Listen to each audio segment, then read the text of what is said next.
Magandang araw! Sama-sama tayong matuto sa Teacher Sal Learning Resource Channel. Revised K-12 Curriculum, GMRC2, Quarter 3, Week 4, Kapwa bilang katuwang sa paggawa ng kabutihan. Magandang araw! Harapin mo ang iyong katabi at kumustahin siya. Pagkatapos, hayaan mo rin siyang kumustahin ka. Tanungin mo siya kung ano ang ipinagpapasalamat niya ngayong araw. Punan ang concept map. Paano mo ipinapakita o isinasakilos ang pagiging mapagpasalamat sa inyong pamilya? Ipaliwanag ang iyong kasagutan. Ano-ano pa sa inyong palagay ang ibang paraan upang maipakita ang pagiging mapagpasalamat sa inyong pamilya maliban sa naibahagi ng inyong kamag-aral? Sa ating aralin sa araw na ito, kayo ay inaasahang natutukoy ang mga paraan ng pagpapasalamat sa kabutihan ng kapwa. Isulat sa pisara ang mga salita. Pagkilala. Anong salitang ugat ng salitang pagkilala? Ano para sa inyo ang kahulugan ng salitang ito? Itaas mo ang iyong kanang kamay kung ang maririnig mo ay paraan ng pagkilala sa kabutihang nagawa ng kapwa. Kung hindi naman, itaas mo ang iyong kaliwang kamay. Pagsasabi ng salamat o thank you. Pagtanaw ng utang na loob. Pagsusungit. Pagngiti. Pagrereklamo.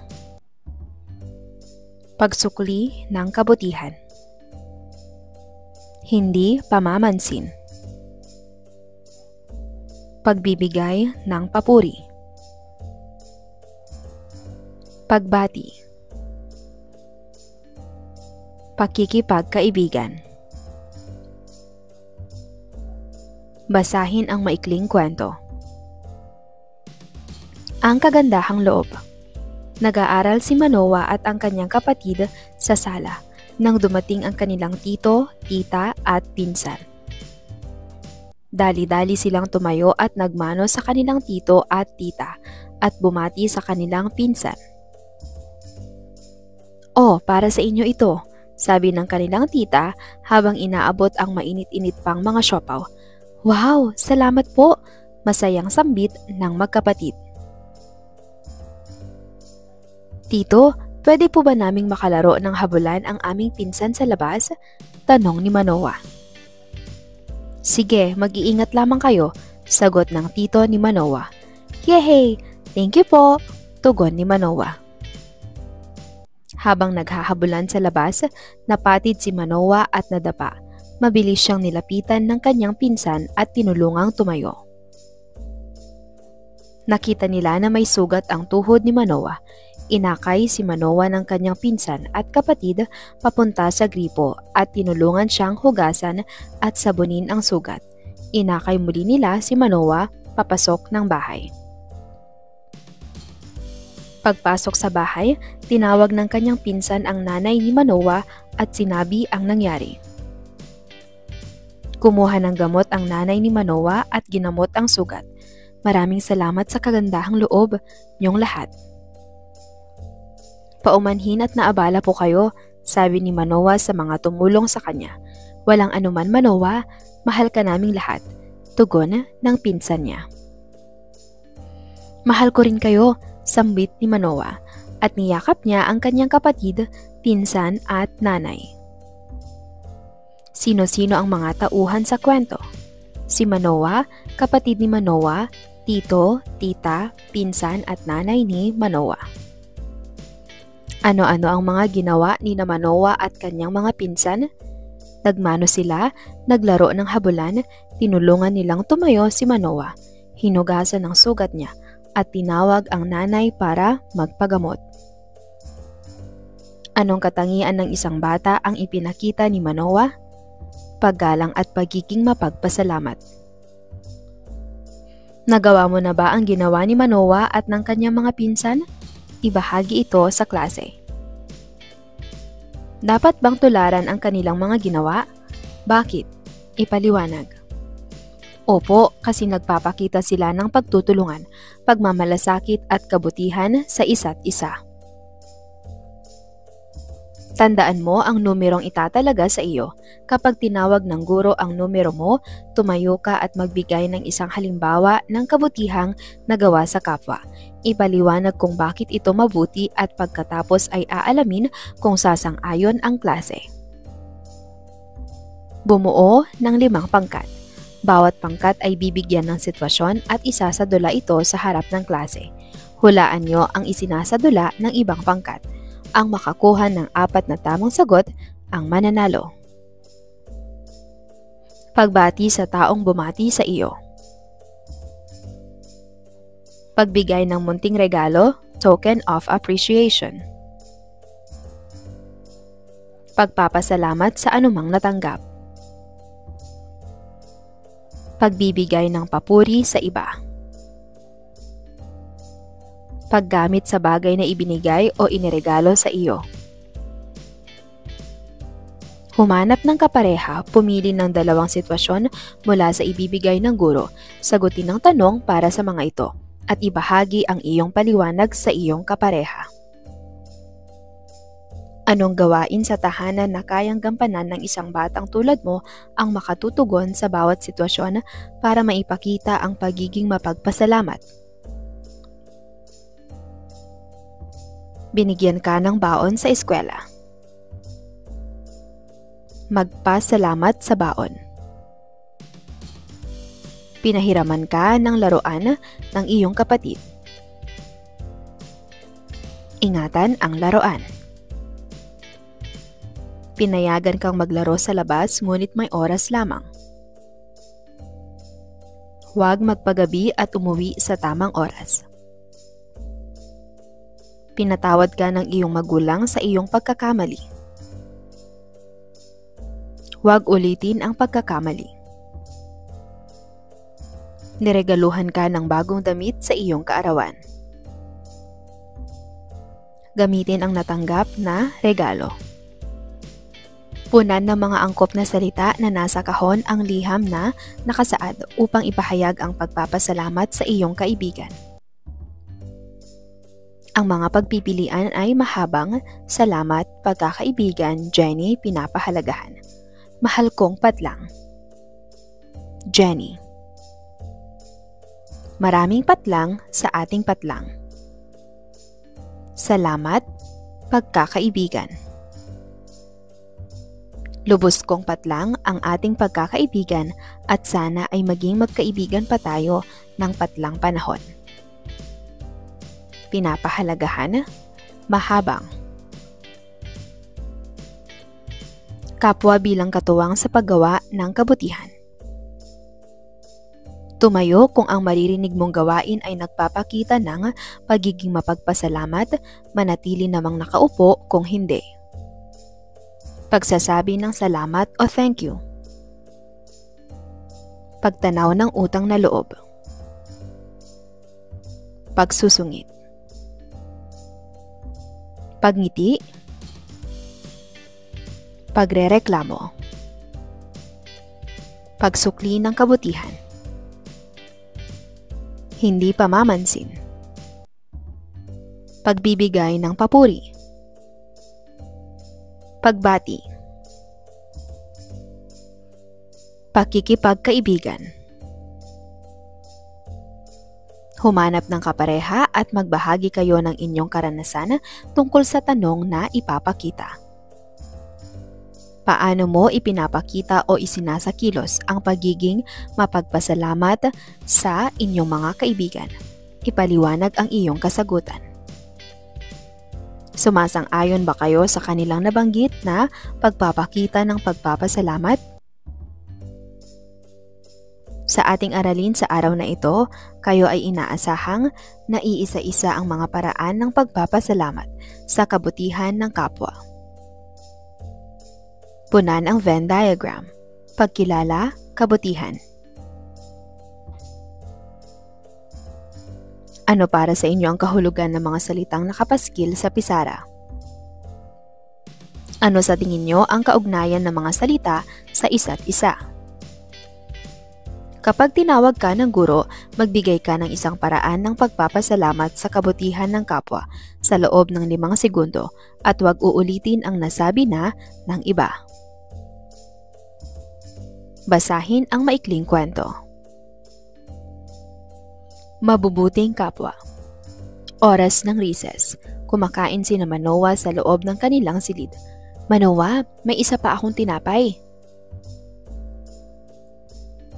Sa iyo na lang ito, sabi ng kaklase ni Manoa. Salamat, sagot ni Manoa.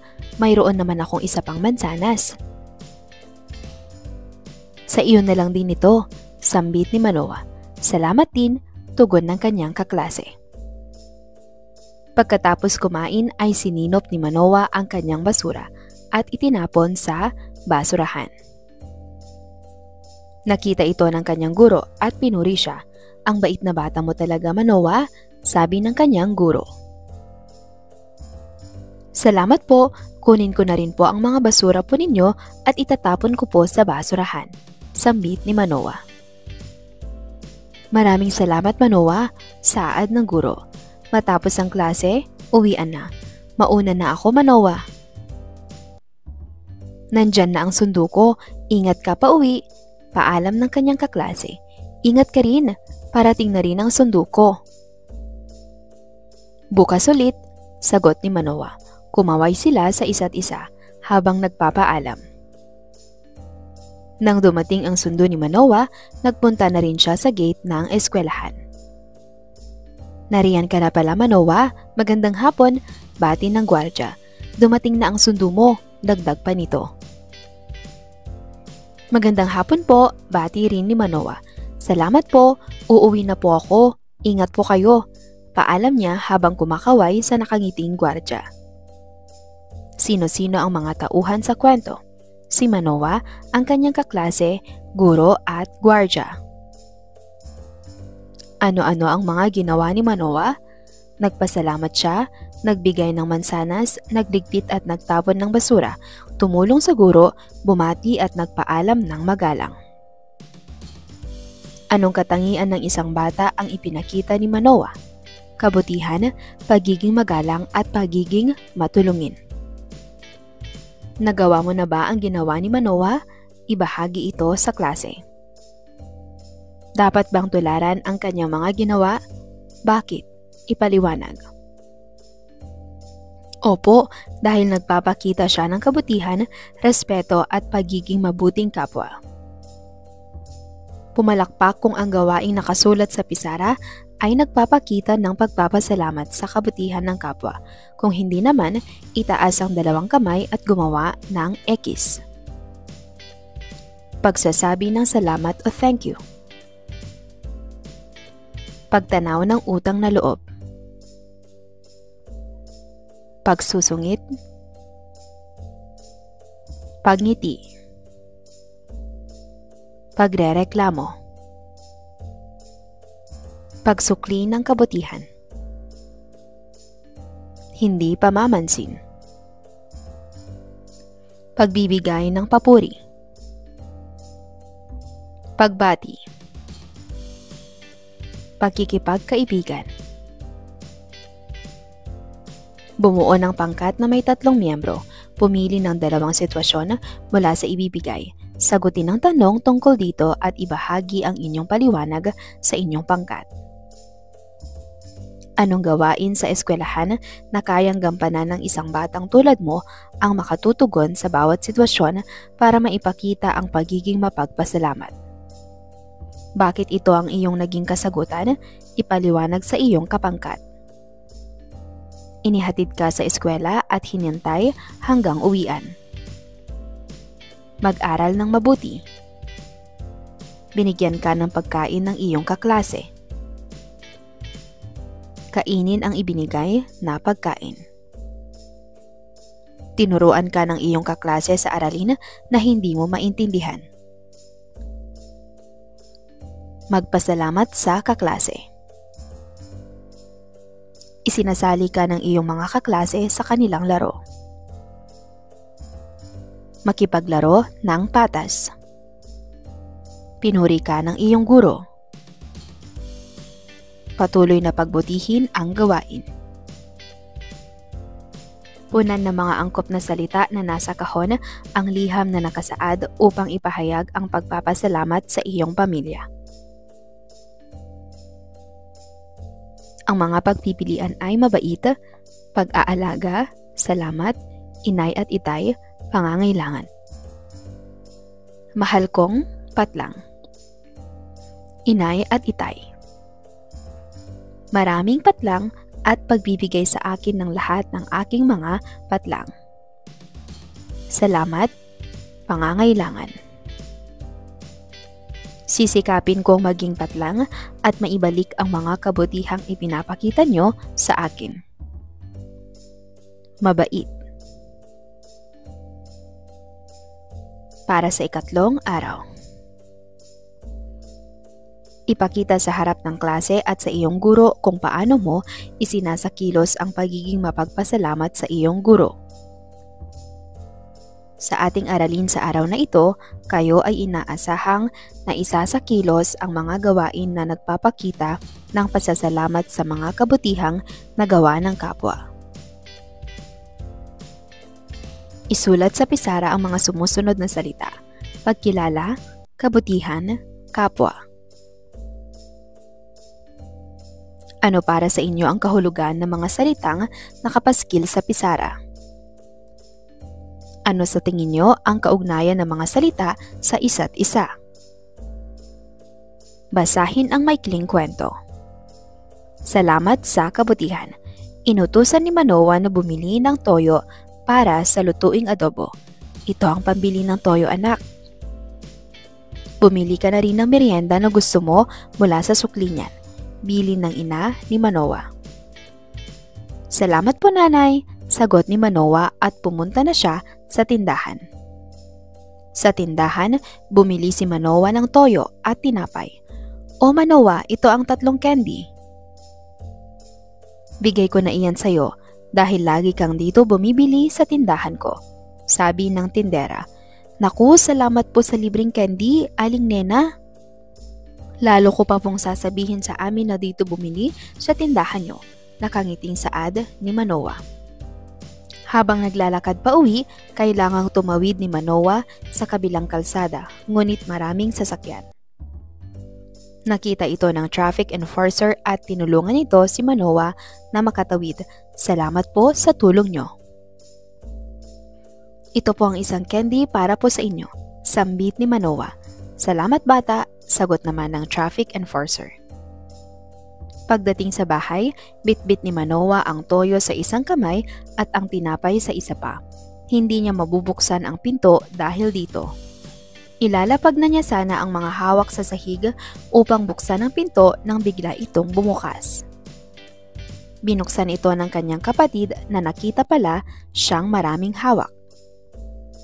Salamat sa pagbubukas ng pinto. Ito ang isang candy para sa iyo, sabi ni Manoa.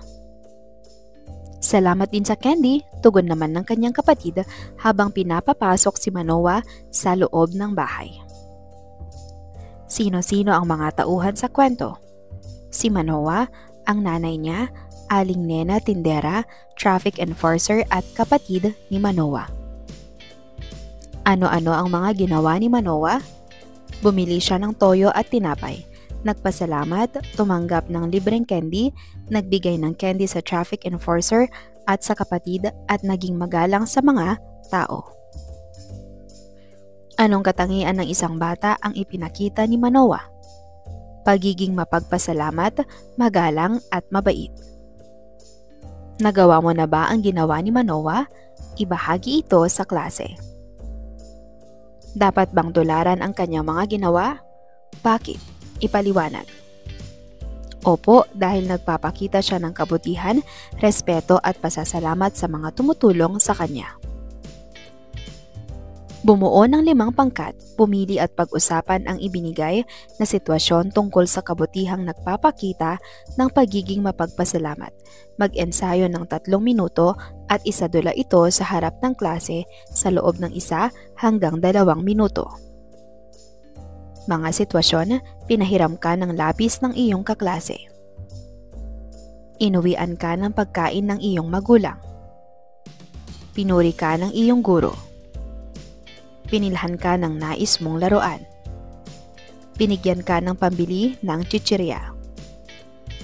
Humanap ng kapareha, pumili ng 2 sitwasyon mula sa ibibigay. Sagutin ng tanong tungkol dito at ibahagi ang iyong paliwanag sa iyong kapareha. Anong gawain sa pamayanan na kayang gampanan ng isang batang tulad mo ang makatutugon sa bawat sitwasyon para maipakita ang pagiging mapagpasalamat? Bakit ito ang iyong naging kasagutan? Ipaliwanag sa iyong kapareha. Mga sitwasyon, tinulungan kang makatawid sa kalsada ng traffic enforcer. Maingat na tumawid at magpasalamat. Inilibre ka ng iyong kaibigan. Ilibre rin ang kaibigan kapag may pagkakataon. Dinagdagan ng tindero ang candy na binili mo sa iyong suking tindahan. Huwag abusuhin ang kabutihan ng nagtitinda sa tindahan. Pinagbuksan ka ng pinto ng gwardya. Magpasalamat sa gwardya. Punan ng mga angkop na salita na nasa kahon ang liham na nakasaad upang ipahayag ang pagpapasalamat sa iyong guro. Mahal kong Binibining Santos. Maraming patlang sa pagtayo bilang pangalawang patlang namin sa patlang. Salamat, Ina, Paaralan. Maraming salamat din sa pag-aaruga sa amin at patlang. Pagtuturo. Nais ko pong malaman nyo na kayo po ay aking lubos na pinahahalagahan. Para sa ika-4 na araw. Ipakita kung paano mo isinasakilos ang pagiging mapagpasalamat sa iyong sarili. Sa ating aralin sa araw na ito, kayo ay inaasahang na ipakikita ang pagiging mapagpasalamat sa pamamagitan ng iba't ibang paraan ng pagkilala sa mga kabutihang nagawa ng kapwa. Puna ng graphic organizer. Ano para sa inyo ang kahulugan ng mga salitang nakapaskil sa pisara? Ano sa tingin nyo ang kaugnayan ng mga salita sa isa't isa? Sabihin mo kung ano ang palagay mong mga paraan ng pagpapasalamat sa kabutihan ng kapwa. Maaari kang magbigay ng anumang halimbawa na naiisip mo. Pagbibigay ng papuri o pagkilala. Pagtanaw ng utang na loob. Pakikipagkaibigan. Pagsasabi ng salamat o thank you. Pagpapakita ng kabutihan. Basahin ang maikling kwento. Pagiging mapagpasalamat. May gawain sina Manoa sa loob ng klase. Tayo ngayon ay magkakaroon ng bahaginan, saad ng guro. Ibabahagi natin kung paano tayo naging mapagpasalamat noong mga nakalipas na araw. Malinaw ba sa lahat? Tanong ng guro. Opo, sagot ng klase. Sino ang gustong mauna sa pagbabahagi? Muling tanong ng guro. Maraming nagtaas ng kamay sa klase. Manoa, ikaw na ang mauna. Saad ng guro. Tumayo si Manoa at nagpunta sa harapan. Noong mga nakarang araw, nagpasalamat ako sa mga nagbigay sa akin ng pagkain o tulong. Tinulungan ko rin ang ating guro na itapon ng basura niya bilang sukli sa pagbibigay niya sa akin ng papuri. Nagbahagi rin ako ng baon sa kaklase natin na nagbabahagi rin ng baon niya sa akin. Nagbigay rin ako ng candy sa mga taong tumulong sa akin nung kinailangan ko ng tulong. Kwento ni Manoa. Magaling Manoa, puri ng kanyang guro. Sino pa ang gustong magbahagi? Tanong pa nito. Oh, ikaw naman. Sino-sino ang mga tauhan sa kwento? Si Manoa, ang guro at ang mga kaklase niya. Ano-ano ang mga ginawa ni Manoa? Nagpasalamat siya sa mga tumulong at nagbigay sa kanya ng pagkain. Tumulong siya sa guro sa pagtatapon ng basura. Nagbabahagi siya ng baon sa kaklase at nagbigay ng candy sa mga tumulong sa kanya. Anong katangian ng isang bata ang ipinakita ni Manoa? Pagiging mapagpasalamat, mabait at matulungin. Nagawa mo na ba ang ginawa ni Manoa? Ibahagi ito sa kaklase. Dapat bang tularan ang kanya mga ginawa? Bakit? Ipaliwanag.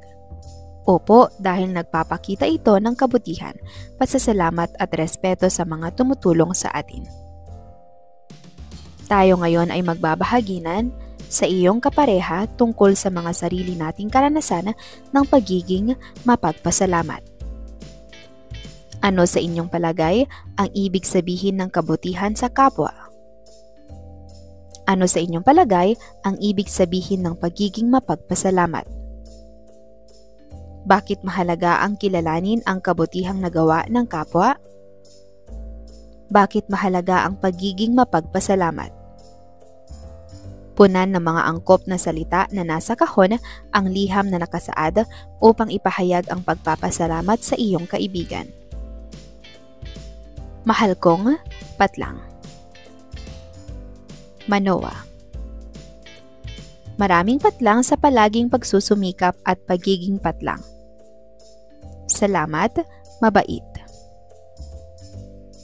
Sisikapin pa nating lalong maging mabuti at magpakita ng patlang sa patlang at sa iba. Kabutihan, sarili.